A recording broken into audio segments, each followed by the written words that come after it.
Materi yang pertama adalah Undang-Undang Pers. Mengapa ada Undang-Undang Pers? Yaitu untuk mencegah agar tidak terjadinya penyelewengan di kalangan profesi wartawan. Perlu adanya peraturan yang mengikat profesi kewartawanan tersebut. Diatur dalam sebuah etika profesi adalah keseluruhan tuntutan moral yang terkena pada pelaksanaan suatu profesi sehingga etika profesi memperhatikan masalah ideal dan praktek-praktek yang berkembang karena profesi tersebut. Undang-Undang Pers ini adalah nomor 40 tahun 1999 tentang pers. Dan Undang-Undang Pers ini memiliki 10 bab.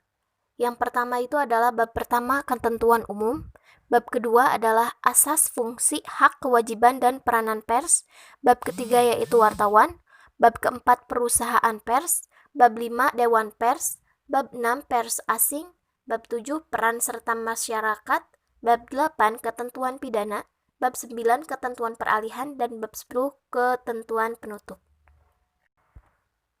Dari 10 bab tersebut, undang-undang mengenai pers ini ada 21 pasal. Bab pertama ini ada 1 pasal. Kemudian bab 2 ada 5 pasal. Kemudian bab 3 ada 2 pasal.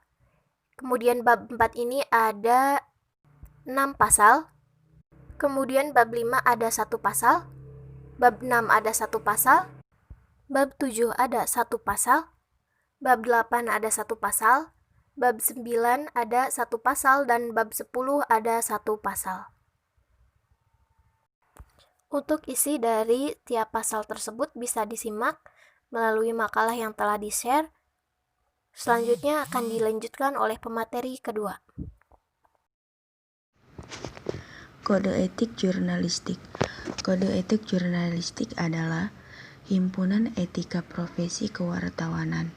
Wartawan selain dibatasi oleh ketentuan hukum seperti Undang-Undang Pers Nomor 40 Tahun 1999 juga harus berpegang kepada kode etik jurnalistik. Tujuannya adalah agar wartawan bertanggung jawab dalam menjalankan profesinya, yaitu mencari dan menyajikan informasi. Selanjutnya yaitu sejarah kode etik jurnalistik di Indonesia. Yang pertama yaitu periode tanpa kode etik jurnalistik.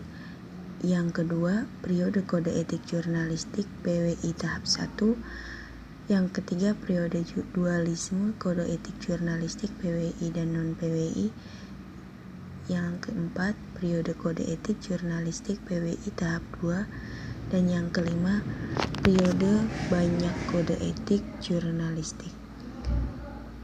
Dan juga ada fungsi kode etik jurnalistik. Yang pertama, melindungi keberadaan seseorang profesional dalam berkiprah di bidangnya. Yang kedua, melindungi masyarakat dalam malapraktik oleh praktisi yang kurang profesional. Yang ketiga, mendorong persaingan sehat antar praktisi. Yang keempat, mencegah kecurangan antar profesi. Dan yang kelima, mencegah manipulasi informasi oleh narasumber. Selanjutnya yaitu asas kode etik jurnalistik. Yang pertama, asas demokratis. Asas demokratis ini juga tercermin dari pasal 11 yang mengharuskan wartawan Indonesia melayani hak jawab dan hak koreksi secara proporsional. Yang kedua ada asas profesionalitas. Secara sederhana, pengertian asas ini adalah wartawan Indonesia harus menguasai profesinya, baik dari segi teknis maupun filosofinya. Misalnya, pers harus membuat, menyiarkan, dan menghasilkan berita yang akurat dan faktual. Dengan demikian, wartawan Indonesia terampil secara teknis, bersikap sesuai norma yang berlaku, dan paham terhadap nilai-nilai filosofi profesinya. Selanjutnya itu ada asas moralitas. Asas moralitas sebagai sebuah lembaga, media massa atau pers dapat memberikan dampak sosial yang sangat luas terhadap tata nilai kehidupan dan penghidupan masyarakat luas yang mengandalkan kepercayaan. kode etik jurnalistik menyadari pentingnya sebuah moral dalam menjalankan kegiatan profesi wartawan. Dan yang terakhir yaitu asas supremasi hukum. Dalam hal ini, wartawan bukanlah profesi yang kebal dari hukum yang berlaku. Untuk itu, wartawan dituntut untuk patuh dan tunduk kepada hukum yang berlaku. Dalam memberitakan sesuatu, wartawan juga diwajibkan menghormati asas praduga tak bersalah. Urgensi kode etik jurnalistik. Apa sih pentingnya kode etik jurnalistik itu? Bagi masyarakat terbuka dan demokratis, jurnalistik harus diatur dengan kode etik. Mengingat jurnalistik memberi banyak manfaat dan menjalankan fungsi-fungsi penting dalam masyarakat demokratis. Untuk itu, jurnalistik membutuhkan kode etik dengan fungsi sebagai berikut. Di antaranya 1. Memberi informasi publik tentang fakta dan kejadian yang penting bagi halayak. Selanjutnya, menjamin kebebasan aliran informasi yang penting bagi kelahiran dan kelangsungan demokrasi. Kemudian, fungsi selanjutnya itu menyediakan forum untuk pandangan yang beragam. Keempat, sebagai pengawas pemerintah dan institusi lain untuk memberitahu publik jika ada tanda-tanda tindakan yang salah.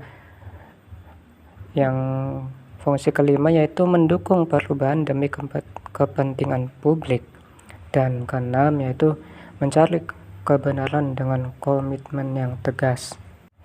Menurut Tom E. Rolnicki, dalam bukunya Scholastic Journalism, terdapat keuntungan dalam menerapkan kode etik jurnalistik.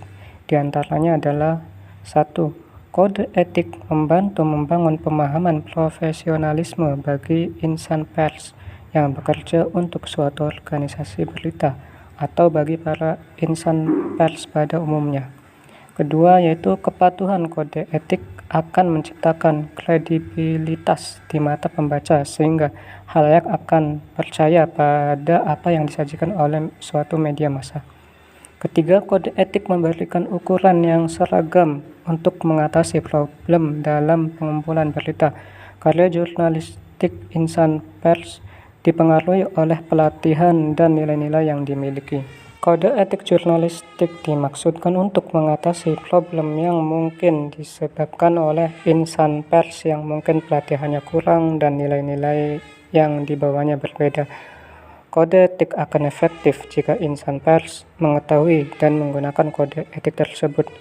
Setiap orang yang bekerja di dunia jurnalistik dipertaruhkan kredibilitasnya dalam publikasi publik. Tujuan penting yang akan dicapai adalah untuk memenuhi tuntutan pekerjaan dan menegakkan standar masyarakat. Serta jurnalisme yang telah diterapkan bagi profesi ini adalah 1. Wartawan dapat dipercaya keakuratannya, kejujurannya, independen, dan memenuhi janji.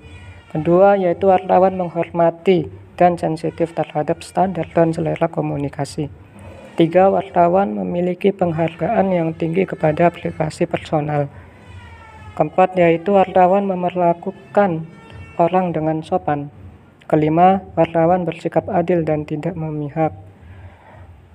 Keenam, segera mencabut, meralat, dan memperbaiki berita yang keliru atau tidak akurat disertai dengan permohonan maaf kepada pembaca, pendengar, atau pemirsa. Dan masih banyak lagi penerapan bagi profesi ini yang tidak bisa disebutkan secara keseluruhan.